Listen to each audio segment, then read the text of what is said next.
Hi, I'm Maggie. I'm Ciera. And I'm Maggie. And we're from TC2. We previously did 5 common back handspring mistakes and you guys really seem to love it, so we decided today we are going to do 5 common handstand mistakes. Also, just a reminder, we've been telling people because you guys, like 76% of the people who watch our videos aren't subscribed, so if you keep coming back and watching our videos, please subscribe. It lets us know that you like them, and we want to continue to grow the TC2 crew, and we are so close to 2 billion subscribers, so if you want to help us get there, that'd be great. So let's go ahead and get into those 5 common handstand mistakes. Alright, the first common handstand mistake is having your head out in a handstand. So obviously it's not a good idea to have your head sticking out in a handstand, but it's one of the most common things I see people doing, especially when you're first learning a handstand. So I'm going to go ahead and demonstrate it just so you guys get an idea of what I mean by head out. So as you can see, when I'm straight up and down, my head is sticking out. I'm pretty much looking that way. And what you want is you want your hands to be all the way up by your ears, and your ears need to be like hidden behind your arms. So when you're upside down, you should be looking kind of towards the back.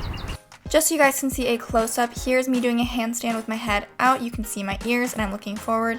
What you want is to have your ears tucked in so they're not visible and check your chin in. Another reason that you don't want to stick your head out is because when you start to bend at your neck, you start to arch your back, and that is not going to be good for a solid handstand. Alright, another thing you can do if you're trying to work on keeping your head in and make sure it's not sticking out is use the wall, use a fence to make sure you're more stable, and that way you can really focus on actually just keeping your head in and not trying to balance, which sometimes if you're trying to balance, you want to stick your head out. So this is a way to just focus on being in a handstand already and then see if you can keep your head in between your ears. By doing your handstand against a wall, you won't have to worry about bouncing as much, so you can really focus on tucking that head in. One way to practice doing this if you are alone is set up a video camera, do a handstand, see if your head is out. If it is, keep doing it and figure out how it feels to have your head in, and then do muscle memory to get it down.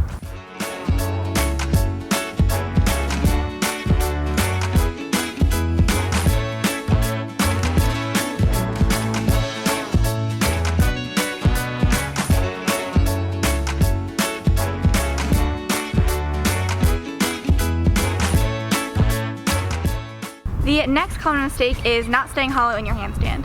Alright, so what is a hollow might be one of your questions, and this is what a hollow looks like if you're laying down. It's talking about a body position.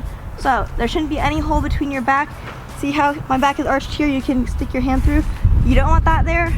Toes should be up slightly, arms up by your ears, and you create just almost a parallel body shape, but your arms are up a little bit, toes are up. That hurts my abs. It should be an ab workout. That's a good way to know if you're doing it right. An example of a handstand that is in a hollow position looks like this.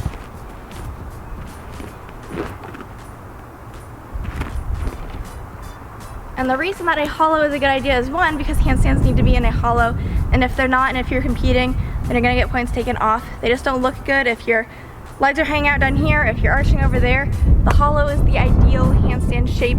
That's why it's important to understand what that means and what it feels like when you're actually in a vertical handstand doing a hollow. A big thing on your hollow is making sure you're focusing on tucking your hips under and not pulling them up. So now I want to explain the concept of stacking, because I feel like that'll be really helpful for understanding if you're in a hollow or not. So I'm going to do a few different handstands and show you whether or not I'm stacked and in a hollow. So let's first do a bad arched handstand.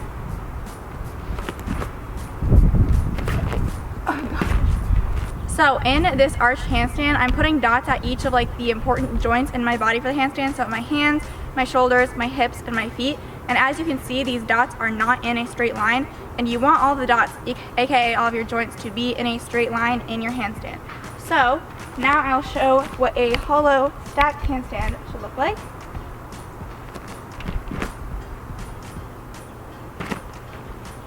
So when I pop this up on the screen with all of the dots at my joints, it should make a relatively straight line.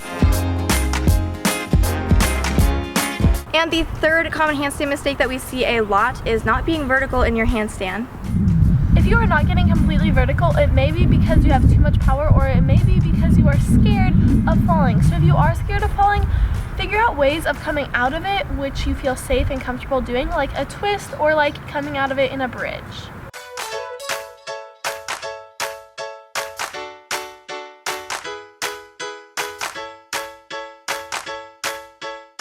So for this problem, you might be going too far over and like falling or rolling into a bridge or something, or you might just not be kicking up high enough. I see this a lot with people on beam especially. They're too afraid to hit that vertical in their handstand. So how do you get a good idea of what vertical is? We're going to do a handstand against a wall or fence or whatever you have available to you to get that idea of how much you need to kick to reach vertical.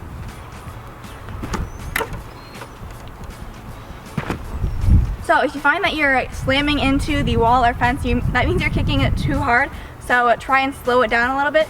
If you're not even reaching the fence and you kind of fall back down before you even get your legs to the wall, then you're not kicking hard enough. So you want to find that good medium of getting right up to the top and then maybe like tapping the fence or the wall, and then you can come back down.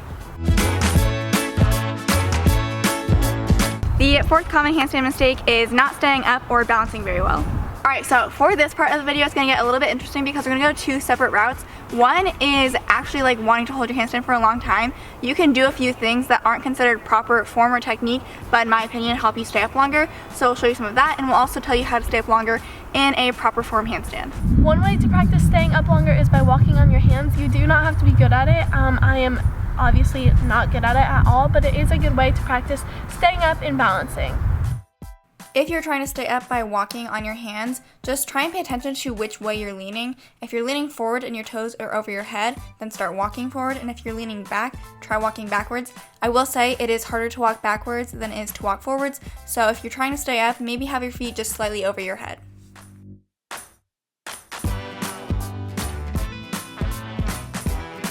So something that I do when I want to hold a handstand longer is I change the way I approach the handstand. Again, this is not a proper form handstand. You wouldn't want to compete with this, but I find that it helps me slow down my approach and get me to like that perfect vertical that I want to be in.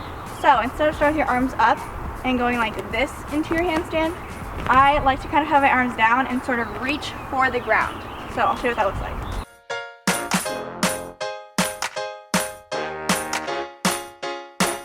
Alright, now this one is interesting because it was actually our very first common handstand mistake, which is keeping your head out. Again, this is not something you should do if you're competing, but it does help, at least in my experience, to balance your handstand for a longer period of time. So we are going to be keeping our head out this time, and the reason I think it helps is especially if you're walking to try and start balancing for a longer period of time, you can see where you need to be putting your hands and moving around. So in this instance, if you're just trying to hold your handstand for a longer period of time and you're not competing, then it is okay to stick your head out.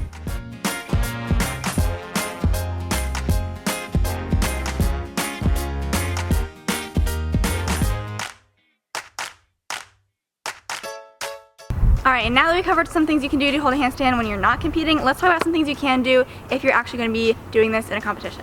Alright, one little trick is the palm trick, so pushing on your fingers to go backwards and your palms to lean forward.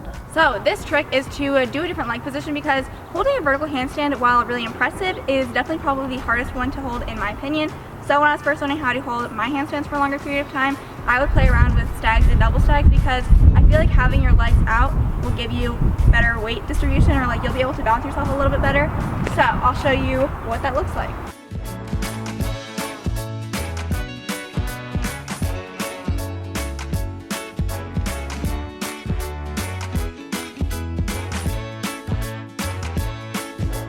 Alright, the last common handstand mistake is coming down on 2 feet or on the wrong foot.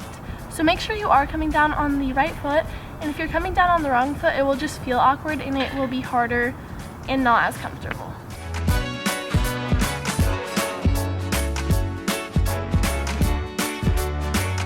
And it's one of my biggest pet peeves as a coach, but it's usually more common if you're just learning how to do a handstand, so we're just going to help you guys easily fix it because it's so easy to fix. So this is what I'm talking about as far as the mistake. You handstand and then you step down like that with both feet, or since I'm a right leg, I should be stepping down with my right leg first. So something else you might see is handstand, switch your legs, step down with your left leg, which is also incorrect. Alright, so something else you can do is have someone help you, so they will handstand. Ciera's the right leg, so I'm holding her left leg, making sure she can only step down with her right leg. Easy! Alright, if your body is for some reason just really not allowing you to step down with the appropriate leg, it would maybe be a good idea to practice with your appropriate position, like starting position, But then instead of trying to kick up with all the way into a handstand where you might be freaking out and just wanting to step down as fast as you can, just do a little tap and then step down with the same leg. So handstand, kick with your good leg, just a little tap, making sure that you still step down with the appropriate leg. We hope you guys enjoyed this video. If you did, please give it a big thumbs up. Also, a shout out from last week's video goes to this person on the screen. And thank you so much for watching and supporting our videos. For a chance for you to shout out in our next video, comment down below which of these 5 tips you think will help you out the most with your handstands. And we'll see you on Friday. Bye.